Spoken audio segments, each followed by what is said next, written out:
नमस्कार पुणी एक गुरुत्वपूर्ण अपडेट सहित मु अभय आपण स्वागत करुच्ची आपण प्रिय यूट्यूब चैनल अभय एडवर्ड।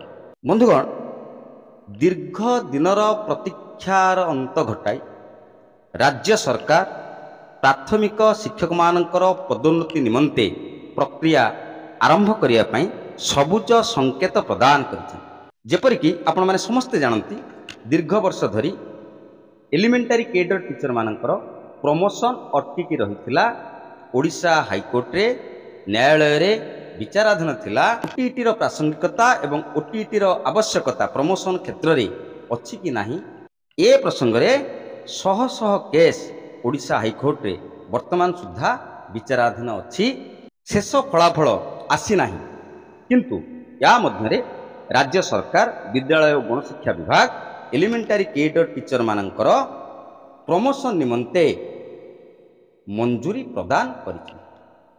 तेबे एई वीडियो रे केउ वर्गर शिक्षक मानकर प्रमोशन पाई मंजूरी मिलिछि, केउ शर्त रे मंजूरी मिलिछि, विशेष भाव रे जेउ माने ओटीईटी हासिल करि नाहंती सेमानकु प्रमोशन मिलिबो कि नाही, केउ तारीख सुधा आपनकर अपॉइंटमेंट हेइथिले आपनक पाई ओटीईटी प्रযোज्य होबो नाही, ए समस्त प्रसंग रे विस्तृत भाव रे आलोचना करी। समस्त को अनुरोध करी वीडियो को आदौ स्किप न करी शेष पर्यंत निश्चय देखिए, जद्वारा प्रमोशन को नहीं आपण मनरे जो सबू संदेह रही जाइए, प्रश्न रही जाइए, समस्त प्रश्नर उत्तर आपण यही वीडियो पाई जाई परिबे।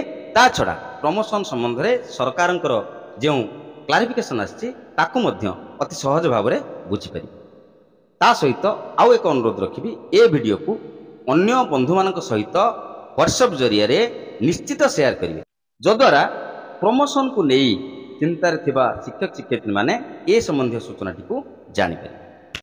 बंधुगण, विद्यालय और गणशिक्षा विभाग ओडिशा सरकार तरफ मे मास 3 तारिख रे डायरेक्टर एलिमेंटारी एजुकेशन ओडिशा भुवनेश्वर को एलिमेंटारी केडर टीचर मानकर प्रमोशन संबंधी एक लेटर आसी। एही लेटर रे विगत दिन मानकरे प्राथमिक शिक्षक मानकर प्रमोशन जो स्थगित रही ओटीईटी कारणरू अन्य कारणरू हाईकोर्ट रे केस थिबा कारणरू से संबंधी किछि क्लारिफिकेशन दिया जाय। ए लेटर सब्जेक्ट रही promotion of elementary cadre teacher. Elementary cadre शिक्षक मानकर प्रमोशन संबंध रे ए लेटर टी रही विशेष भाव में level 5A to level 5B, level 5A assistant teachers to level 5B senior teachers. आपण माने समस्ते जानती वर्तमान सबु वर्गर प्रमोशन स्थगित होइकी रही पूरा मूलरू। जदि आम धरिबा लेवल 5A रु लेवल 5B को प्रमोशन दिया जाय नाही, लेवल 5B रु ग्रेजुएट टीचर बा headmaster in primary school level 4 promotion दिया जाय नाही, लेवल 4 रु लेवल 3 हेडमास्टर इन अपर प्राइमरी स्कूल और senior headmaster in primary school से प्रमोशन मध्य अटकी रही ओटीईटी को नहीं, ओटीईटी रो क्लारिफिकेशन को नहीं। एई लेटर रे ओटीईटी करिथिले एवं ओटीईटी न करिथिले प्रमोशन मिलिबो बा प्रमोशन मिलिबो नाही ए संबंध रे स्पष्ट क्लारिफिकेशन दैचंती विद्यालय गणशिक्षा विभाग, अर्थात सरकार तरफरु क्लारिफिकेशन ऑलरेडी दे दिया जाइछि डायरेक्टर एलिमेंटारी एजुकेशन को प्रमोशन कार्य आरंभ करिया पई एवं ए निर्दिष्ट शर्त रे प्रमोशन दबा पई। कोन सब शर्त रहिछि प्रथम कहा जाइछि, कौन सब शर्त रही कौन क्लारिफिकेशन दि जाइए। प्रथमे कह जाइए level 5 assistant teachers possessing OTET shall be allowed for promotion to level 5B senior teachers. स्पष्ट भाव में सरकार कहते जे जेउ लेवल 5A असिस्टेंट टीचर माने ओटीईटी कंप्लीट करिसंती सेही मानंकु लेवल 5B सीनियर टीचर को प्रमोशन दिया जिवो। जो माने ओटीईटी करि नाहंती सेमानंकु प्रमोशन दिया जिवो नाही। आपनक मन रे प्रश्न उठिबो एबे दिया जिवो नाही ना केबे दिया जिवो नाही। जेहेतु ओडिशा हाईकोर्ट रे ओटीईटी को नहीं विभिन्न केस चलीची, वर्तमान सेटा सब जुडिस अछि। एभली क्षेत्र रे राज्य सरकार ये जो निष्पत्ति, राज्य सरकार ये जो क्लारिफिकेशन एटा किछि समय पाई ना फॉर एवर से संबंध में ये लेटर रे स्पष्ट भाव में कही दि जाइए। द्वितीय पॉइंट रे कह जाइए level 5A assistant teachers who have not qualified OTET so far even though they have been appointed prior to 11th February 2011 shall not be considered for immediate promotion। गोटे बड़ कथा सरकार कहते irrespective of their appointment, जेबे भी तांकर appointment हेई थाउ इवन प्रायर टू 11/2/2011 11 फेब्रुआरी 2011 पूर्वरु अपॉइंटमेंट पाइथिले मध्य जदि से लेवल 5 ए टीचर जनक ओटीईटी कंप्लीट करी नाहंती ओटीईटी क्वालिफाई हेई नाहंती तांकू लेवल 5 बी सीनियर टीचर को प्रमोशन दिया जिवो नाही। ये गोटे बड़ कथा। या पूर्व जो सब क्लारिफिकेशन थिला डायरेक्टर जो क्लारिफिकेशन को हाईकोर्ट रे चैलेंज करा जायतिला से कहतिले 11/2/11 परे जो माने ग्रेजुएशन एक्वायर करिसंती सेही मानकू दवा पाई पड़िबो ता पूर्व लोकन को दवा पाई पड़िबो नाही। बहुत कथा कन्फ्यूजन ता भितरे आसिला। वर्तमान कोर्ट रे अछि कोर्ट रो फाइनल ऑर्डर को समस्त अपेक्षा करछंती कोन आसीबो। किंतु ए जो लेटर रे सरकार director elementary education Odisha Bhubaneswar को स्पष्ट भाव रे कहिले लेवल 5 ए रे जो टीचर माने अछंती irrespective of their date of appointment जेबे से अपॉइंटमेंट पाइथान 11/2/11 परे पाइथान बा पूर्व पाइथान जदि से माने ओटीटी क्वालिफाई हेइचंती ताहेले से माने लेवल 5 बी को प्रमोशन हेबे जदि हेइ नाहंती से माने प्रमोशन हेबे नाही। किंतु शर्त रखा जाइछि however such cases may be kept in sealed cover till disposal of writ appeal number 1344/2024 pending before the honorable high court। ये लेटर रे सरकार director elementary education Odisha Bhubaneswar को क्लारिफिकेशन दे दैछंती 11/2/11 परे बा पूर्व जो माने अपॉइंटमेंट पाइछंती किंतु ओटीटी करी नाहंती। किंतु मु आपण मानको एठी आ गोटे कथा कहि दिए 11/2/11 परे ओटीटी करी नाहंती माने कोनोसी परिस्थिति रे से माने प्रमोशन पाई परिबे नाही। कारण आपण माने समस्त जानितंती 11/2/11 परवर्ती अपॉइंटमेंट समय रे ओटीटी टा को मैंडेटरी करा जाय।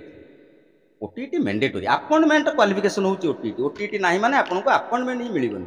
जोटी अपॉइंटमेंट मिलिबो नाही सरकार रिलैक्सेशन करचंती किछि जन को जो माने ओटीटी वर्तमान सुधा क्वालिफाई करि पार नांती सेठी प्रमोशन ला प्रश्न उठु नाही। किंतु 11/2/11 पूर्वरु जो माने अपॉइंटमेंट पाइथिले से माने लेवल 5 ए रु लेवल 5 बी को प्रमोशन गला बेले विगत दिन मानकर जते प्रमोशन जाईची से मानकू ओटीटी क्वालिफाई करने को पड़ी नथिला।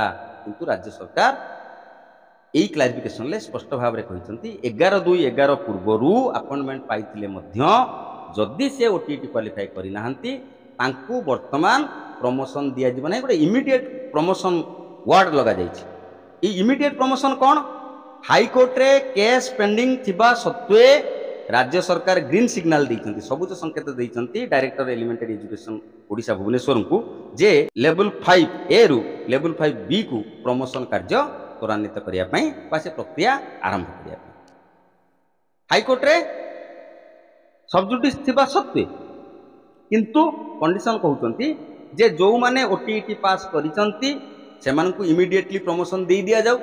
जो माने ओटीटी पास करि नाहंती सेमानंको केस गुड़िक सील्ड कभर रखी दिया जाऊ। जदि ओडिशा हाईकोर्ट रु निर्देश आसिला जे ना ओटीटी जे करिसंती तांको भी प्रमोशन दिया जिवो सेमानंको पई सेतिकिटा पोस्ट रिजर्व हेकि रहिबो। मने करा जाऊ आपनको जिल्ला रे जेतेटी post level 5 B post vacant थिबो ता पई गोटे ग्रेडेशन लिस्ट करा जिवो।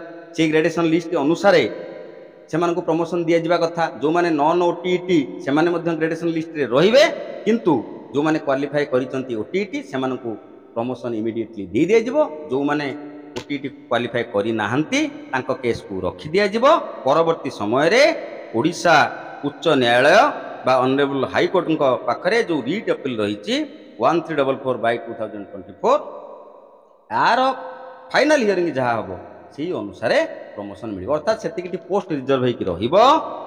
सेही कैंडिडेट माने ग्रेडेशन लिस्ट रे रहिबे किंतु तांको तत्क्षणात प्रमोशन दिया जिवो नाही इमीडिएट प्रमोशन दिया जिवो नाही। परवर्ती समय रे जदि कोर्ट निर्देश दियंती ताहेले दिया जिवो। जदि कोर्ट कहंती नाही ओटीटी नाही माने तांको प्रमोशन दिया जिवो नाही ताहेले फ्रेश लिस्ट करा जाय कि सेही पोस्ट गुडी को पूरण करा जिवो।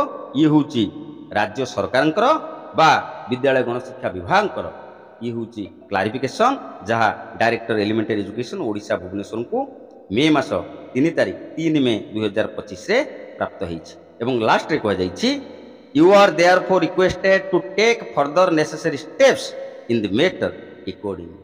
अर्थात यही धाड़ी रे राज्य सरकार विद्यालय गणशिक्षा विभाग director elementary education Odisha Bhubaneswar को ग्रीन सिग्नल दे दी आपण एबे परवर्ती कार्यक्रम आरंभ करि पारंती नेसेसरी फर्दर एक्शन तार अर्थ प्रमोशन प्रक्रिया लेवल 5A रु लेवल 5B पई प्रमोशन प्रक्रिया आरंभ करि पारंती वर्तमान सुधा आहुरी दुईटी लेवल प्रमोशन संबंध में कौन क्लारिफिकेशन आसी ना level 5B senior teacher to level 4 graduate teacher और हेडमास्टर इन प्राइमरी स्कूल एवं द्वितीय वर्गटी रहीगला जो माने वर्तमान सुधा ग्रेजुएट टीचर अच्छी से माने लेवल 3 हेडमास्टर इन अपर प्राइमरी स्कूल से प्रमोशन संबंध में वर्तमान सुधा कौन क्लारिफिकेशन आसी ना गोटे मात्र क्लारिफिकेशन वर्तमान आसला जोटा कि लेवल 5A असिस्टेंट टीचर रु लेवल 5B सीनियर टीचर निश्चित भाव में एभली एक लेटर अनेक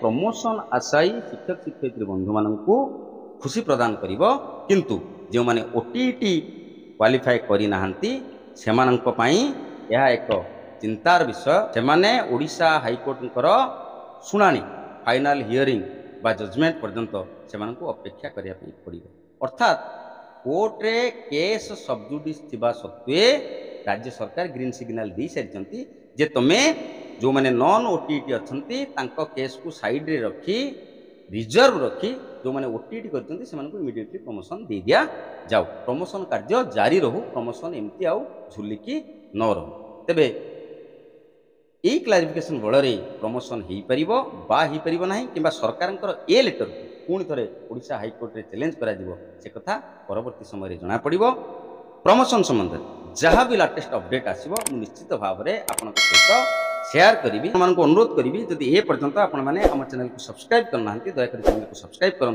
पाखे थिबा all notification bell icon press करूँ जद्वारा आगामी दिन में मु जो सब शिक्षा भित्तिक वीडियो अपलोड करी तार नोटिफिकेशन इमीडिएटली आपण मानकु मिल जिवो तार अनुरोध करी ए वीडियो को बहु मात्रा रे अन्य शिक्षक शिक्षयित्री बंधु मान सहित निश्चय शेयर करेंगे जद्वारा से प्रमोशन संबंधी विद्यालय गणशिक्षा विभाग ये क्लारिफिकेशन संबंध में सविशेष सूचना पाइपर आशा करुच्ची भिडटी आपण उपयोगी होइथिबो ए वीडियो को हृदय निश्चित लाइक करेंगे ये विश्वास सहित ये रोचे धन्यवाद नमस्कार।